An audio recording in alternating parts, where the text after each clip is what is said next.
You are listening to the Firecracker Podcast with Tony Rico. All right, we are back again in the studio with Firecracker coach Danny Schneider. Daniel Schneider. You know, so Dan's coaching. Daniel, come on, Dan. You're Danny to me. Bellflower, you can say Danny. Well, how about with the political aspect of your life? Is it Daniel? Yes. So when you're running for president someday or governor, is it vote for Daniel Schneider, vote for Dan, vote for Danny? It'll be vote for Daniel. That's absolutely. Do you have to think about that? No. But if you're from Bellflower, it's Danny. So. Well, I kind of think, for me, it's like vote for Danny. Right away, I like you. Like, that doesn't sound threatening. I don't like Danny is not threatening. Dan sounds like a 72-year-old barber. Like Bobby Brady. Yeah. There's no threat there. Yeah, I wasn't going for the Bobby Brady. Good thing I'm not your publicist. Yeah, you're my campaign manager. And we probably vote for Bobby Brady. Okay, well, I'm going to go with Dan then. All right, cool. We're going to go with that here.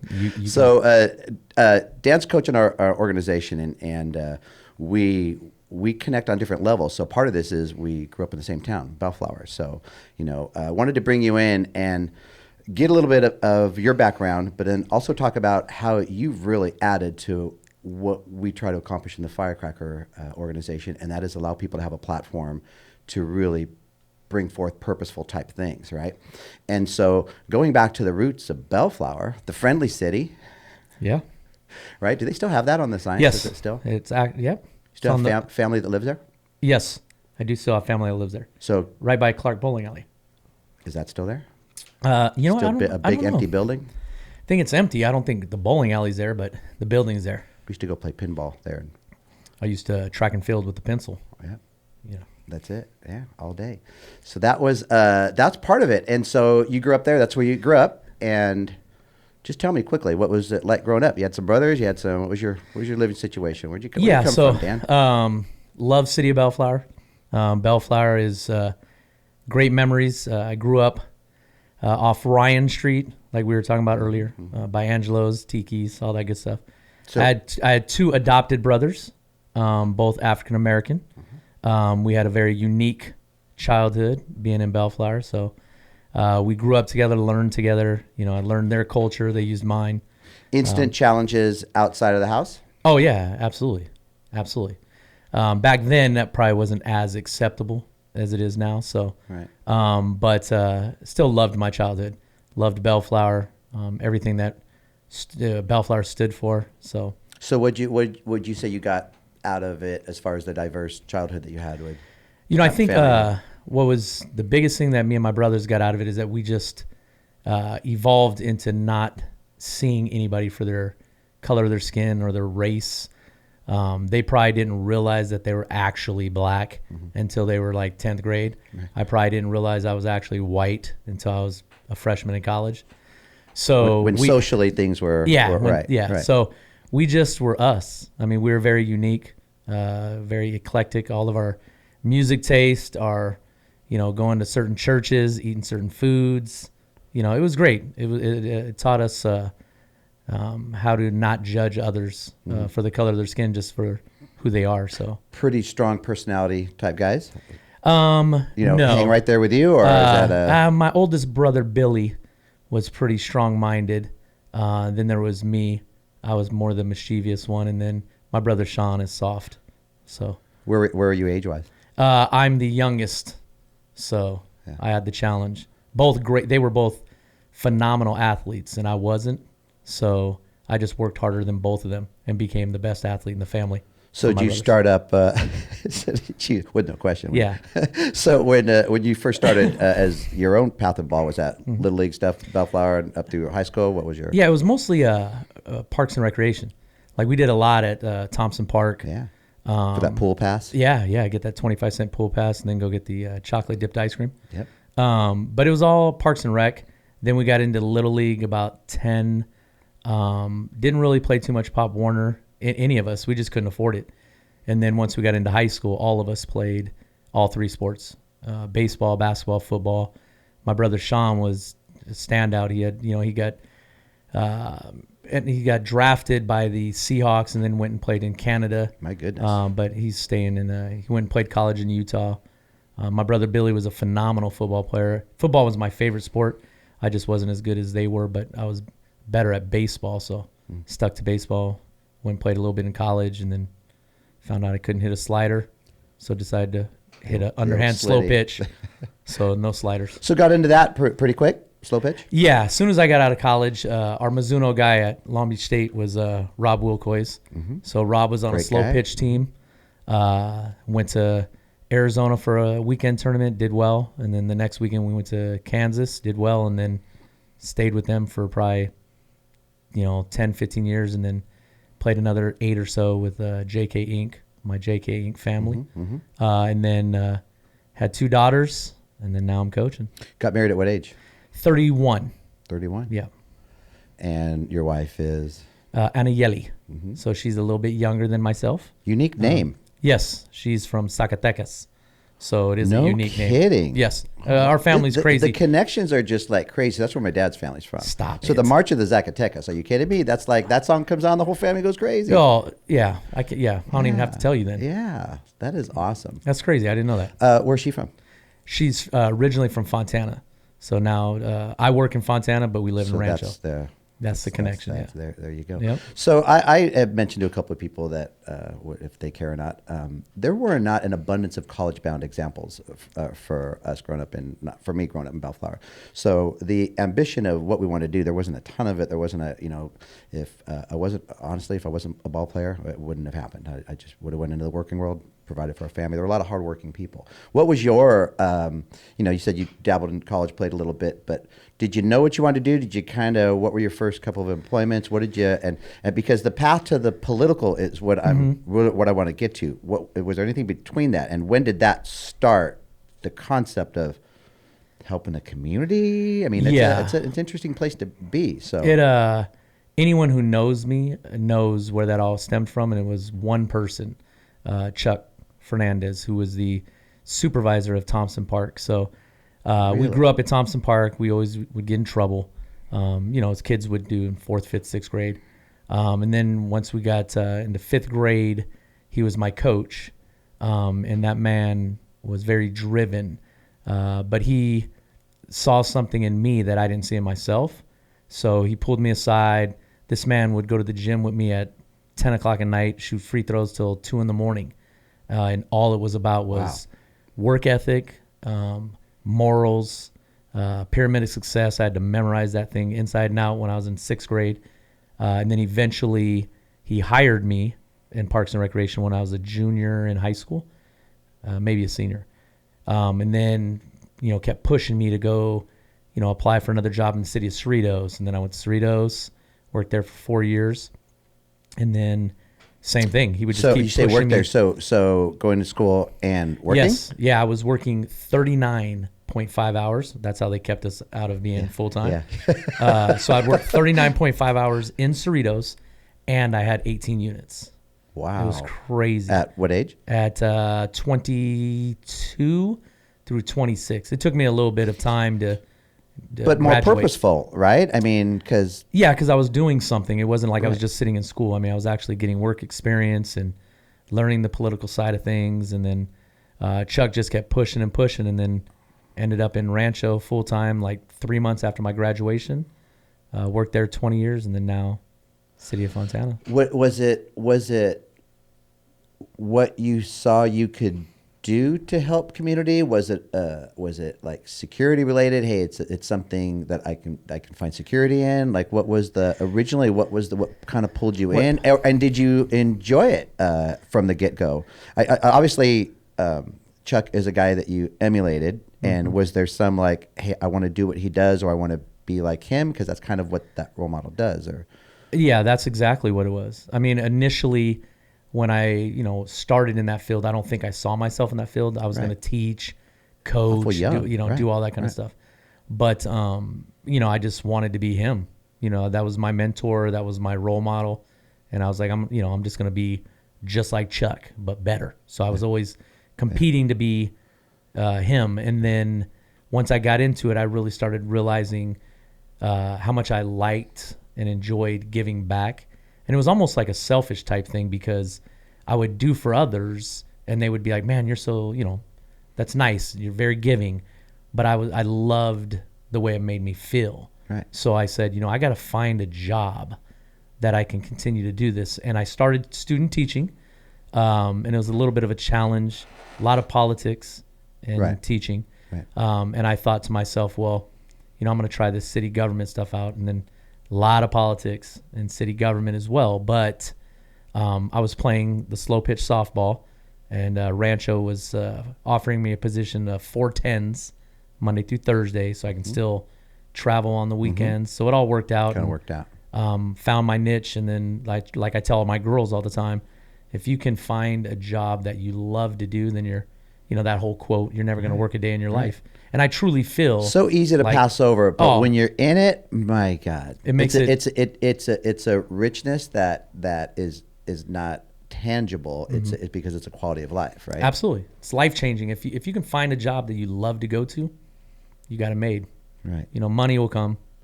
Is Chuck still alive? Yes, talk to him all the time. Retired? He's retired from the city of Bellflower. Still grinds on me, pushes me. Good though. To this day. Yeah. So with entering the political world, I mean, we didn't have a lot of behavior standards in Bellflower. So I had mentioned plenty of times my first year of college, mostly what I heard was, Rico, we don't do that here. Okay, exaggerate a little bit, but that's basically was the message. We don't do that here. Absolutely. We don't do that here. So what was that like for you You know what? It was Did you adjust pretty easily, or were you? Unfortunately, it was a little more challenging than I thought. I would imagine, just a challenge for any ungroomed person as far as profession goes. And now you take a young person, now you take a young man, now you take an alpha, now you take, and it's saying what you feel. Absolutely. I mean, I still to this day, I'll get some people that will look at me a little different when I say a certain word. And they'll say, man, that's, what was the quote? Earthy. It's very earthy of you. And I'm thinking to myself, nah, you just found out that I might come from a little bit of a different area than you do. Yeah. But it took a lot of adapting, learning, just like this whole softball thing. Right. I'm very humble to the fact that I don't know everything, so I'm just trying to learn off all these guys that did it before me and guys that want to help me. Same thing in city government. I just looked to other people that were doing it the right way and just tried to emulate them. I have a buddy of mine that's in the city of Cerritos, Carlos Espinoza. Shout out to Carlos. He's another guy that I try to emulate because he's so polished. Right. So it helped me. And believe it or not, he came from Linwood. So he had a little bit of, the wood. Yeah. So gosh, just think how fortunate to have those examples, and what if you didn't? And for a lot of people, they don't, right? So part of this message also to our, I think we're up to 15 listeners or 20, but, that we're influencing. Toughest thing as a softball coach, to quickly kind of jump into that, is, we get competitive. So when you get competitive, there's a natural thing that if you're ungroomed, untrained, then competitive can be back to second grade recess. And there we are. And then we're not the best examples of, things. So bringing that into the softball world and helping people understand the importance of behavior standards. There's a place to be who you are. You and I were who we are before we went on air. There's a place. We have some players on our team that we have a pitcher that she's a, man, I hate to say that, great kid, right? Because you hear that. Her personality, you want to be around her. She's fun at parties, but teaching her to be that field demeanor, and for her to understand that being known as being goofy or whatever it is, that's fine. But when you're at work, there's a posture, there's a certain something. Part of that is self-preservation, in certain occupations. It's how you carry yourself and stuff like that. So did it take you a few years to kind of, understand the behavioral pocket? Because politics is a play, right? It's definitely a play. It took probably a solid 6 years that I was in Cerritos. Again, great mentors, Carlos, Joe Mendoza. They really polished my skills. So then by the time I got to Rancho, I felt like I was in my spot and I was ready to go. And like you said, I'm still, Danny from Bellflower. Right, but, right. I'm now Daniel. Right. And have my little political setting. And, which is awesome. I think, again, if we were talking to 12-year-old boys and just again, laying something in front of them. I know for myself, if you put it in front of me and told me I had to have it, I didn't want it. It's just automatically I was going to reject it. It was just really, I was not an easy guy to get to. So what does crack that nut? What does get through to that person? And so when we're communicating with people, haven't you found that those people are the ones that you really like, to the challenge of being able to get them to feel something or see something and about themselves? Because you would even mention, Chuck saw something in you didn't see in yourself, right? Oh, absolutely. And in the end, it was just the truth of who you are and what you're meant to be. I sit here in this office, and no matter who comes in here, the family, what's going on in softball stress, I always tell them 99.999% assurance that the truth is going to be the best part about this. I don't even know your truth. But if we get to that, usually what distorts and why you're not happy is how you react to all these crazy things that go on in softball. So how many years in politics now? Got a few under your belt. 28. Ooh. 28, yeah. And what do you still hope to do? Started when I was 12. I'm just kidding. You know what? I would like to possibly run a department in the city, like a department head. That would be my next promotion. Not quite sure about my aspirations to do anything further than that. I've dabbled a little bit on some boards and committees, and not quite sure I'm a city council type guy, even though I love Rancho and I'm passionate about the city that my kids are growing up in. But for right now, I just have so much invested in my girls, right, that I spend, pretty much all my free time on them, right, developing them, as opposed to, being on a political spectrum. So you'd already played slow pitch, and so you have that, right? You got your career, and you got the things you're doing, and you're playing extremely high level, and you're doing some great things, and now your daughter asked to play. Yeah, because all of a sudden now your time is compromised, and you're not playing as much slow pitch. And yeah, I wasn't real. To be honest, I wasn't a fan of travel softball. So how did it start? How'd you? We created our own team called Lady Aces. Me and a buddy of mine, Danny and Salazar. Rec ball. It was rec ball, and then we went to San Dimas because you could bring your own team. And we definitely created our own identity. We said we're not going to get into the travel world and this and that. And then, eventually your daughter says, "Look at them, they have this." Right. And so we took her out. They joined a firecracker team.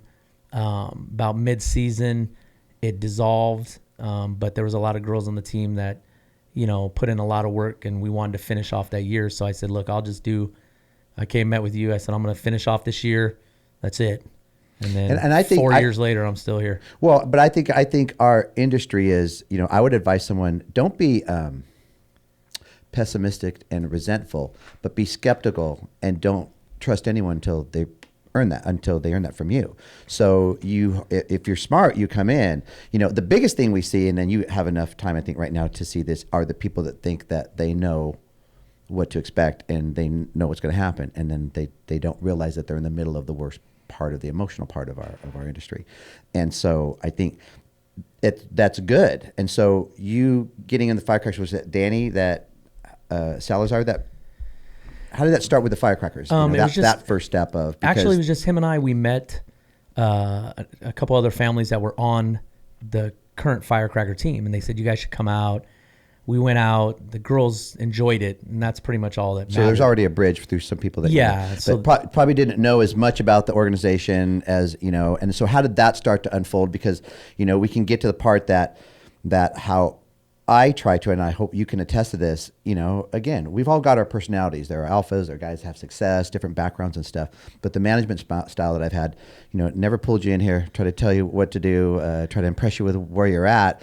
And so I'm always curious on how someone comes in, even if they should be skeptical, and go, there's something here. Yeah, so initially when we started coaching, I think the slow pitch connection kind of helped. Robin here contacted me, and I knew her through slow pitch, and for many years she knew Will Coys and everything. And she just said, hey, you need to get a little organized. So a little guidance then. All right. Yeah, she Which really is big too, right? She was huge. So she took me under her wing and said, I'm going to send you these forms. You got to fill it out. Here's how it works. And then I did not know this. Oh yeah. I was at Dick's Sporting Goods buying some scorecards. and talked to Robin for about 30 minutes. Wow. So Robin Ferris, my goodness. And I didn't know anything. I'm like, so what do you mean I got to, do this, pay this monthly? Yeah, I'm is like, this? what? Yeah, what the so hell I didn't is know, this? I didn't know anything. So she was huge. Then the season, went on for a couple months. Found out you were in charge of it, found out our connection, talked to you. And I think the best part of this organization, I think everyone's got their own place. I have friends that are, just it's like morning, restaurants or bands or anything. This morning I was just texting Gendro this morning, SoCal Athletics, great guy. We have all these connections with all these other coaches, Ohana, E1, and great. But the reason why I liked what was going on here is because you were always up front with me and you said, I'm not going to do X, Y, and Z. I'm going to let you be yourself. Now, you've been very instrumental in our team vision, or what I like to say is our identity. You've embraced it. You've allowed us to be who we are. Would you say I found that space of how to be there when you need me and not so far away that you don't feel like I'm accessible? Because it's like I said, it's kind of with each team. I need you to know that I'm here for anything you need. Yeah, but I want to be in your space. Yeah, but see, I've had this discussion too with a few coaches in the Inland Empire. But it's not about, when you're the CEO or the director or in local government, you're the department head, whatever the case may be, you're not going to be able to be in the weeds with all these different divisions, the public works division, you're looking at the global picture. So what I used to always tell these guys is don't be intimidated or afraid to call. Like I always call you and I'm like, hey man, I need some help. My girls need a little attention. We'll drive down on a Thursday. Can you talk to them about X, Y, and Z? They come down here, they get all fired up. The parents love it. But that's me reaching out to you because I need that for my girls. So I think that's a really good point, even for myself. Do you think that that's what keeps it? So in my management style, which again, these podcasts, I always tell people, look, put it on in your car, and when it doesn't interest you, turn it off. But they start to engage because we talk about things that they relate to. And so if coaches that are listening to this right now in our organization realize that I would never want it to seem like I'm unapproachable or this or that. And interesting that you said that, because of where I sit in the director's chair. Because what you find out when you go from the soldier and you move on up the ranks, you're used to doing the work. You're used to hitting the ground balls. You have and then next thing you know, you're on the road and you're kind of killing yourself because you're trying to meet everyone's kind of not attention needs, but that because you have to build relationships with people, right? Absolutely. And at what point does the growth of what we're doing get so vast that it doesn't make sense to physically try to be in 22 states but the message of, man, I'm here for you guys, and ladies, and I'm here for everyone. So I just think that's an interesting thing for people to hear here. Yeah. And so how you tapped into that. You, unfortunately, the success of softball, travel softball, firecrackers, Stiz said it best he did a podcast for the Bat Busters, and he said the growth has happened so quickly that he was like, sometimes that's a little bit of a challenge. Yeah.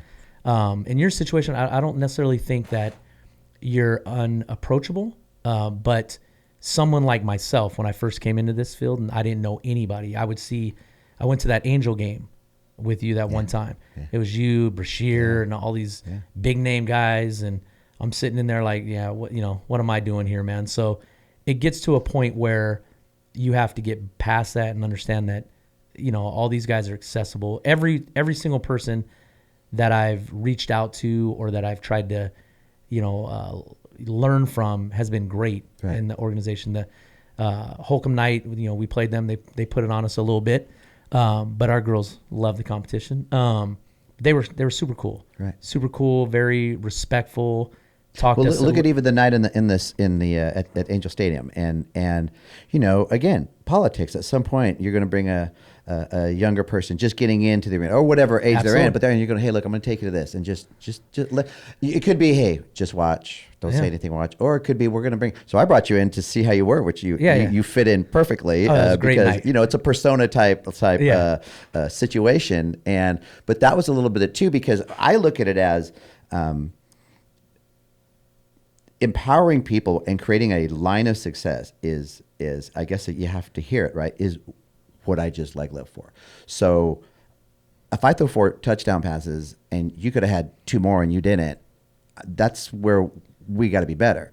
And so to see the success, to see people doing what they're doing, I can't explain it to people. Like, you know, you talk about community service work and working for others. This is really is service because I am here and I want to help you get where you need to be as every coach and every team. However this works, not shoving it down, but when you get there, when these there's all different levels of success, behavioral, right? Just learning to professionalize your stuff. You know, to be a player, a high level player, and to be humble enough to be able to say that someone put one on us. See, guys in softball, and I'm going to say guys, can't say that. Like there's so many, right? Well, you know, we didn't have a pitcher. And they do that thing, right? Instead of like, you know what? It was an education. In order for me to get where I'm going to be, I know I have to continue to get this education. My story is how I got where I'm at, that education was there. For every one of these trophies, these guys beat us first, taught us something. You know, it didn't feel good. So that part of it, I think, and utilizing the network, I think is huge because now 4 years? This is going to be, 4 years. And, boy, your team is not in the same place that it was 4 years ago. No. Not like you said, not behaviorally, not off the field, but definitely not on the field. I mean, there was situations where we played in a PGF one here, our first year 12s, and I remember one of Brashear's team was beating us, I think it was 16-0 with no outs in the first inning. We couldn't even finish games, and we talk about it because I try to explain to these girls kind of like we were talking about Bellflower, don't forget where you come from and the lessons that you've learned. We just had a game this past weekend. We won 16-0, and we were teaching the girls like, be respectful. Humility, right? Yeah. You're in the other dugout. How would you feel if you're in the other dugout? Right? You actually were at a game that we were very successful on, and we were putting it on a team, and my girls got a little bit overexcitable. And I try to always tell them, remember how you felt in that dugout 3 years ago when we were 3 wins and 33 losses. Because it wasn't intentional on their part. It's a lack of awareness. You know, if you're extremely empathetic, you're always aware of how other people feel, and there's all different levels of empathy. So it's in the team aspect, it's putting yourself, when you're fortunate enough to be on that good end, you put yourself on the other side of it, and you just realize, what would you be okay with on the other side of it? You have to respect that they're good. You have to respect they're doing this. Do they need to all blow themselves up like with a bomb at the home plate on the 9th home run? Yeah. I mean, you know, it's just stuff like that. Yeah, and they are young still, but that's what we're here to teach them. Yeah, and they're learning it, right.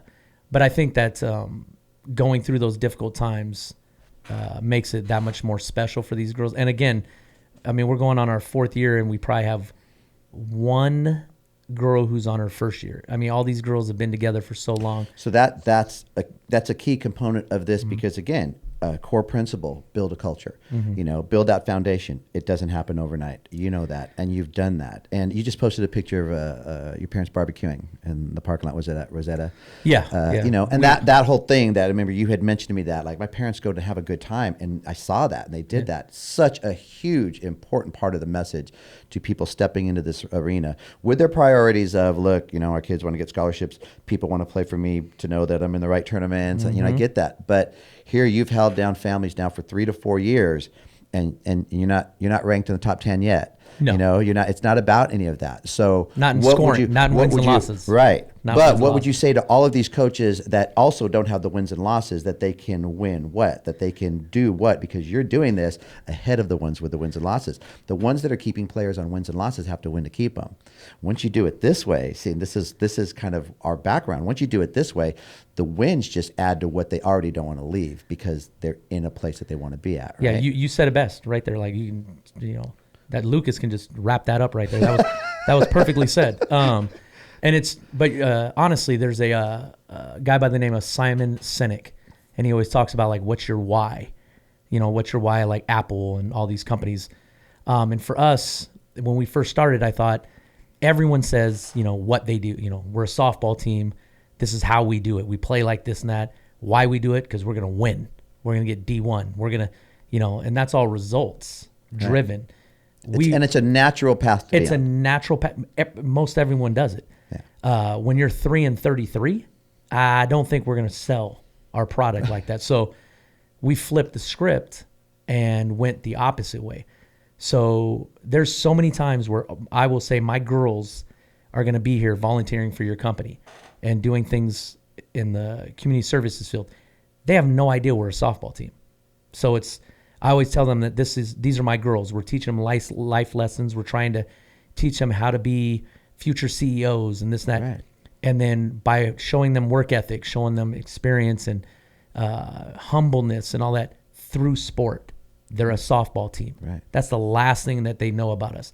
There's companies right now, literally, that my girls volunteer for that don't even know they're a softball team. So we're going to head that direction now, because in the end, softball. I mean, I'm a softball coach. Yep. Hey, we won a softball championship. I don't mean to be disrespectful to our own industry. That's not it, man. That's not it. You know, I remember playing for a program and hearing a coach pull something out of a drawer and say, look, this is from a guy that's in his 30s now. When he was playing, he was a great shortstop, but this is what I remember so clearly. And I remember being 18 going, cool, coach. You know, can I get in the cage? And seeing the players grow up and that realization of the community aspect of this, nobody's doing this like you're doing it. And I think it's so powerful, because it's what sport can be. It's what softball can be. It's what your team can be. Initializing the community service work with your team, I would imagine it took them a couple to kind of grasp it, new, kind of like the camera in front of people. It's different at first, right? I would imagine they just run with it now. Yeah, absolutely. They're very experienced. It was assigned to them as 12-year-olds, first year 12. What was the first project you did? Oh, man. Remember? First project we did was at Quake Stadium.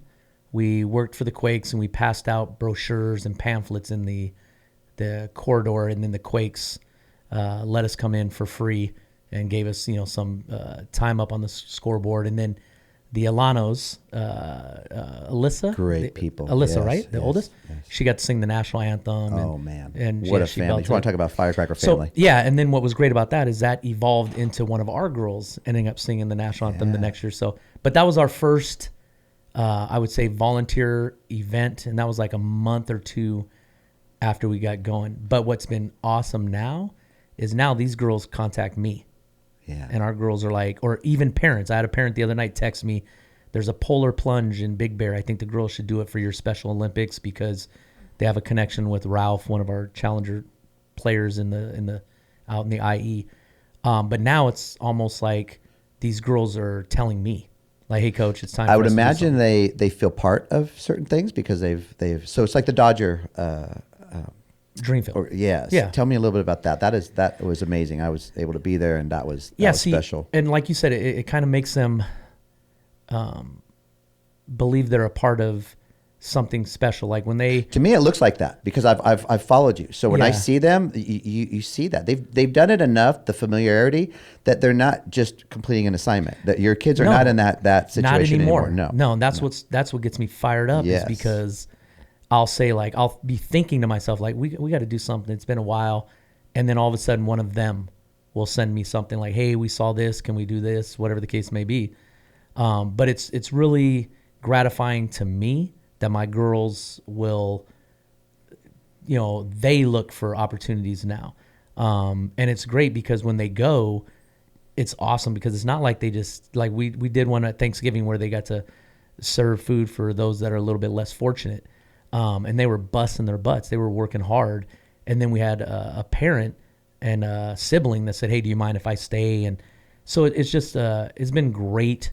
And again, it's a little bit where they have learned that they're getting so much out of giving. So sometimes it's not really just the giving, it's what they're getting in return. Right. But it's a great life lesson, man. These girls are really developing into true public servants. So who helps you, kick the projects off? Is it you and your wife? Are you handling it most yourself? Are you delegating to people who are doing key things? Who's helping you accomplish some of these things? Because you've got quite a few under your belt now with the team. Yeah, it's really everyone on the team. All the parents collectively. Yeah, I mean, we have, like you said, when you created this identity and, these people came to this team, I never sold them goods on like, hey, we're going to win PGF. And only one team is going to win PGF. But the other, or win TCS World Series when we were there.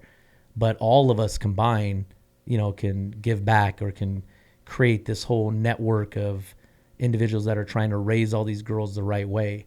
And like I said, right now we're blessed, man. All these firecracker teams that reach out, the Florida team, I always forget how to say his name, Boudreaux or whatever. Bordeaux, there you go. Yeah. They were, again, man, it's just so, there's a lot of respect out there. The network. And all these other organizations, they'll contact me now and say like, hey, we had an explosion team that contacted us. Hey, when are you guys going to do another Challenger Special Olympics volunteer? Can we be a part of it? And I'm like, yeah, absolutely. So I think this is important too, because, if there can be at least one person in every operation that is a forward thinker like this, because part of the guidance that is needed is to help the teams and people that seem to be doing the same place, same thing, and they get burned out, and then they're spending money tournament after tournament, but the fulfillment's not there. And so getting creative and creating an idea to do something with collaborating with, it doesn't have to be our own organization. We're an industry that has to learn to only compete on the field. We're all in competition, but I never wish bad on any of our competitors.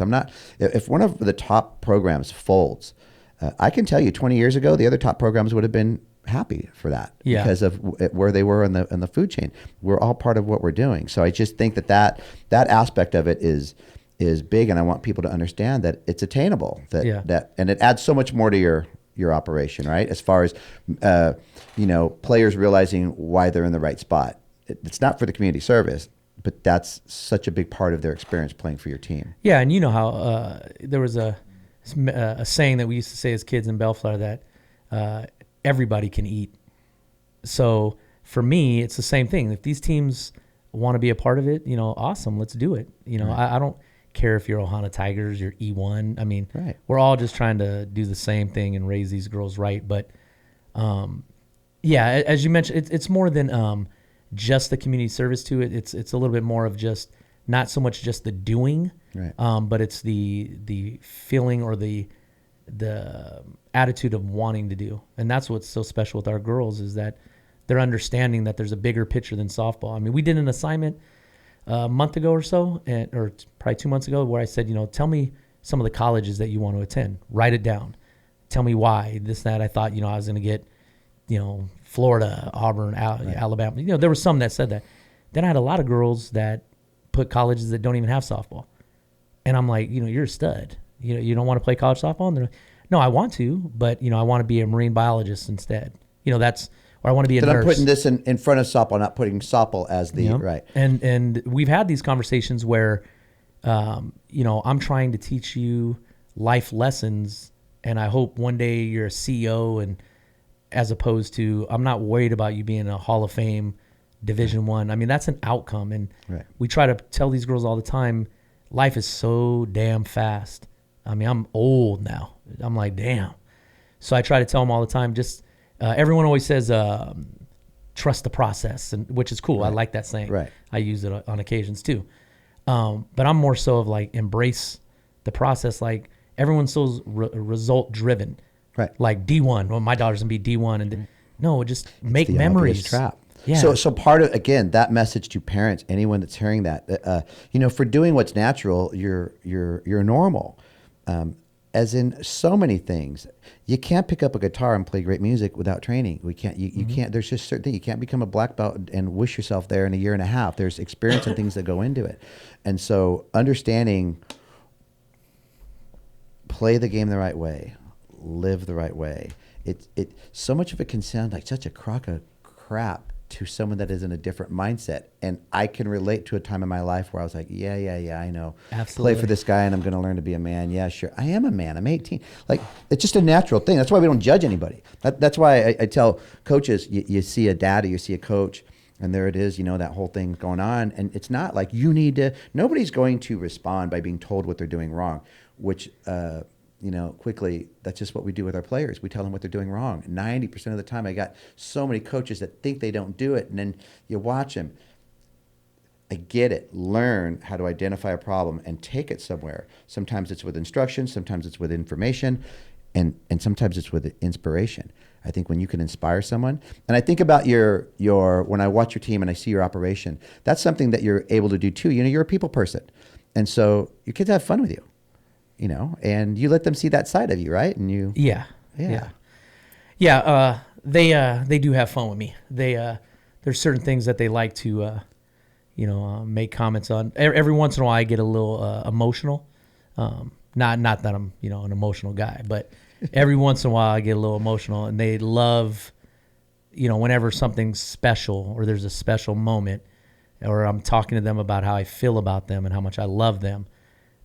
I get pretty fired up like right now. So we'll probably go to the next question. That's okay. But no, because I want to know what does fire you up about them, because that's that whole story of their growth and everything, right? And it's not, again, man, it's I like when you get fired up. But I just don't want everyone to see me. Lucas, you'll have to edit this out if I start crying. All right, he'll turn it off.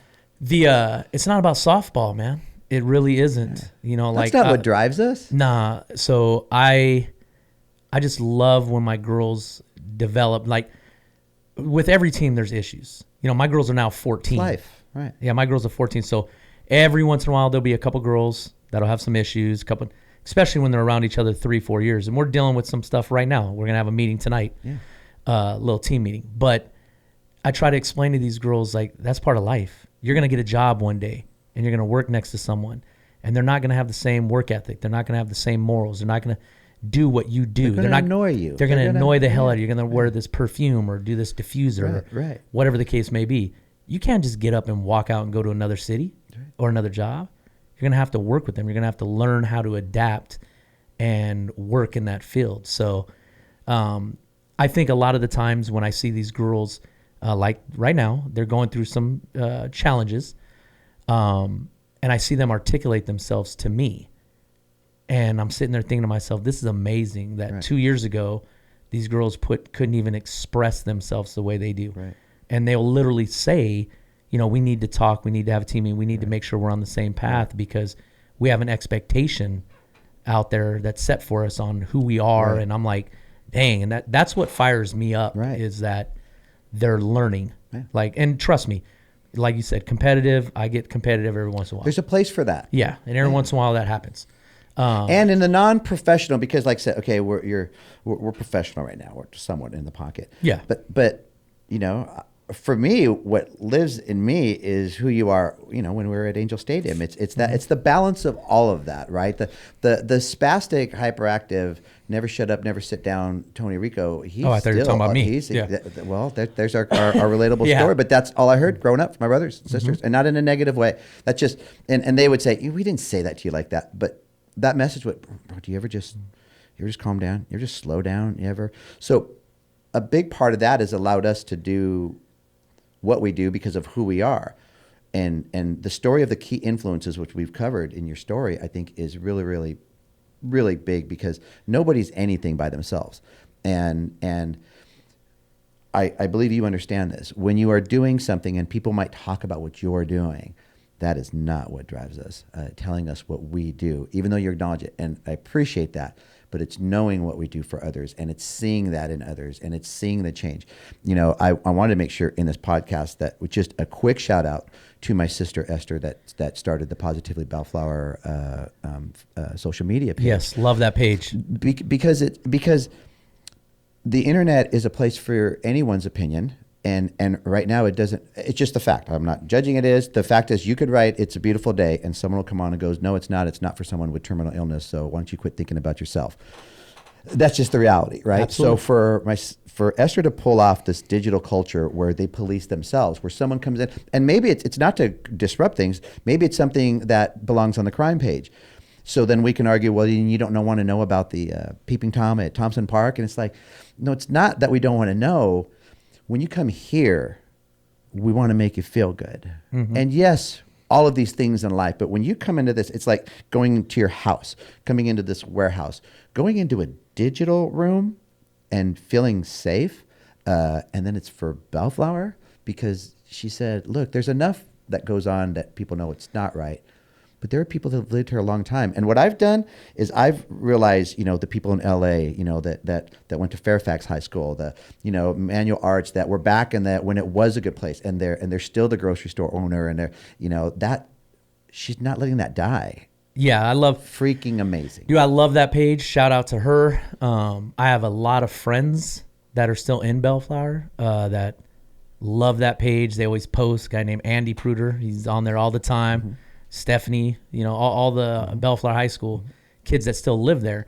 But what's nice about it is, like you said, there's a time and place for everything. If there's crime or there's a place for it. There's a place. And for if you want to have a page that specifies about what it is that you're personal opinion about, just create your own page. That's the great thing about it, right? I love it though. It's a great feel good page. Whenever I'm sitting there thinking about Bellflower, I go to that page. So well, and I think how many cities, and I would imagine if we put positively whatever, there's got to be someone that's modeled after it, because who would not want to bring that to positively whatever, No, there's Pico a bunch. Rivera, right, There's a bunch, yeah. If you put it up in the top, like literally you'll see a list. And I wonder, because she's had it a few years, I wonder how much of it has stemmed off of what's happened in Bellflower. Mm-hmm. The common denominator for all of us, feel good, make people feel good.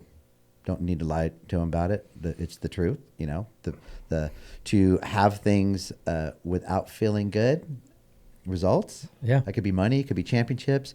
I wouldn't call them empty championships, but I walked into a pretty divisive, it was very impressive. They were very good. But it was very divisive softball culture in the 90s, and I would call them empty championships. I'd watch. It wasn't all of them, just a couple examples. So people are like, oh, he's talking about something. But I just go, that's all it is, man. Like if they didn't win that, what they're doing was not. And I get the competitive things, right? But it's not Green Bay Packers. Yeah. 14-year-olds, it's 16-year-olds, and I would just think, and then something that really stood at me was at an airport. And watching, I believe the family was leaving the team, and the coach was sitting there, and they didn't throw the bat bag at him, but they basically said, "Here's your stuff," and they walked away. And he's sitting in the airport; he can't carry it on, and he just sat there. What happens in our industry? And I remember thinking, for as crappy as that was, just happened to him. In 2 weeks, he's going to be back at it for probably the 34th year. These coaches that coach, year after year, the addiction, they love helping. It's like umpiring, right? And now we're talking about thousands of coaches across the country in all different sports, people giving their time. You can imagine how many times I get a correspondence of, this coach is misrepresenting, he's going to ruin your organization. Where is your play with honor when you allow this one, and I get all that, because it's a standard that we're putting out there, but it's not a standard to explain to people that everyone has to be at all the time or else you're out of the firecrackers. It's something to pull you towards it. It's like happiness. Yeah. It doesn't mean that you have to be happy all the time, but if you have this little thing of happiness over here and you realize it's there, you can pull toward it. Play with honor. Don't forget that. So when you're looking at the umpire, maybe we'll just to help you think a little bit differently. So working with you, my brother, on this, is for me, I want to be outspoken about that's fulfilling. It's 100 of these trophies. I mean, it's not even a fair comparison. This type of work, that if there was something after this, it's not about hitting a changeup, which you did on Earth. It's the other stuff, all the stylistic stuff, the playing the game, the stuff, your background in playing, all that helps to teach the kids how to be is there Smash Sisters? Is there? I love when you go to your Smash Brother mode. Yeah, my little Smash house. Yeah. Do you tell your teams, like, we're gonna in a respectful way, we're gonna smash them? You're gonna smash it? Like, when you get in the mode, is that how do you fire your team up? I'm glad they're not here. So for the most part, they'll say I'll go out there, and some of the parents like to do like little they'll what is it called? Imitate you. Imitate me, yeah. But on occasions I get a little fired up, and I will start clapping a little bit to them. And if we are not competing, that's where I get fired up. I don't care about the score. I sincerely don't. How we're playing the game. Yeah, I just want them to dive, get dirty, bleed, like go hard all the time. And if they're not, I get a little bit boisterous, and I think I'm being intimidating to them, and I go out there and I do my stuff. Then later on they'll be, that's when they come back and they joke. And they're like, hey, your glasses fell off when you get all fired up, and this and that. But Those are those classic moments, though. Yeah. They know it's all because I love them so much, and I just want them to compete in everything they do. And I tell them all the time, I don't care if you're pulling weeds, mowing the lawn, compete and be the best you can be. Just always grind and, try to be the best that you can be. So every once in a while I get fired up. I wouldn't say that. I like the text you sent me after we posted the piece on the website about your team and community service. And I did. I pulled over and I did push-ups. I pulled over on Foothill Boulevard. Pulled over straight up. Pulled over right when you sent it to me. Pulled over in front of it used to be a Big Lots. I think it's over by the In-N-Out off the 15 in Foothill. Pulled over, got out, and anyone that knows me from my Bellflower days, I just got out and did push-ups right in the middle of the street. I didn't care. I was so fired up because my girls, they've put a lot of work in, and I was pumped that they got some recognition that they wanted. So. Well, and we want to do a better job of that, and that's and about shining that light on, like I said, all of these people. So, bro, like I said, you pump me up, you fire me up. I'm so glad that you guys are happy, here, and for the time being, whatever. It's a fickle business, so I just say it's no, absolutely. But man, I appreciate everything that you and all of your people are doing, the connections you're making, the growth in 4 years. Actually, you're faster than the normal growth, so you're moving along faster. And I believe again, it's a combination of the core principles, the things you bring to the table, some of the guidance that we have in place so to help navigate when you need it. But keep up the great work, man. I really, really appreciate you, all your people. Keep us posted. Keep posting that social media. You guys do a really good job with that, and encourage all the teams to do that. Absolutely. Do you handle most of that? Do you have someone that takes care of it? Yeah, I handle that. I handle our social media. We try to do a good job of it. And so before we wrap it up, any shout outs? Anybody's going to get mad if you or it's going to like if you drop a name? Actually, you gotta do a little. I'm pumped. I actually thought let's do this. When you said podcast, for whatever reason, I thought radio. I totally forgot we were going to be on air, so that's why I told Lucas. Did you bring like your sponsors? Or are you going to do it? Well, no, I am. Because you can do that too, man. You got about 2 minutes to just do it. It's all yours. No, I need about 2 minutes. All right. But I didn't realize it was going to be on camera. I totally forgot until I walked in and I saw Lucas and the cameras, and then that's when I thought. So I got to apologize because if I would you have wore something different? No, I would have worked out last week. Oh. I would have tried to get in shape this next week. Well, I'm experienced at this. I totally forgot. As soon as I walked in, I saw cameras. I'm like, damn, I should have worked out last week. But anyways, I am going to take this opportunity because I did since we're on film. But a little shout out to our sponsors. So first of all, Mizuno, Rob Wilcoys, like we talked about. Man. Great guy. Cerritos Pain Center, Dr. Jesse. Loves lemon cake, takes care of our girls. Thank you. Quakes, Grant, thank you for always taking care of our girls. KSNN, thank you for all the pieces on our girls. We love it. Mike and Dan Ewert, they're our gold sponsor. Great family. We love it. And then just shout out to my coaches, Jason, Angel. They're phenomenal guys. I couldn't do any of this without them. And then Steiner, I forgot to mention Steiner earlier when I talked about Robin. Mm-hmm. So shout out to him and his wife. They were great to us and helped us get involved. And then just a true thankful appreciation to my parents, my grandparents, because grandparents, so they have different rules. Yeah. Grandparents can do whatever they want. But my grandparents... They've earned that right. Yes, they have earned that right. But I'm fortunate, my parents, grandparents, extended family, everyone that has built this culture, you should all be very proud. I'm proud, very grateful to all my parents. We're not perfect by any means. We're a little bit different, but we're us. So in a good way, though. Yeah, we're us, man. That's awesome. Lucas, you could throw a little like piano or violin over that last part, make it a little emotional. That'd be cool. Let my girl. I want my girls to cry when they see this. You'd be amazed at what he can do, bro. Yeah, that'd be sweet. Hey, listen, if you ever get something, a project you want to share with people, hey, Tony, I want to get in there. I want to talk a little bit about this. I got this great community thing. I think people benefit from it. We can do a quick half hour, I think, something like that. So you have an open door in here. You held yourself down. It was beautiful. Really appreciate your time in here, man. Oh, man, you're the best. Keep up the great work, all right? Absolutely. All right, we'll see everybody next time. God bless.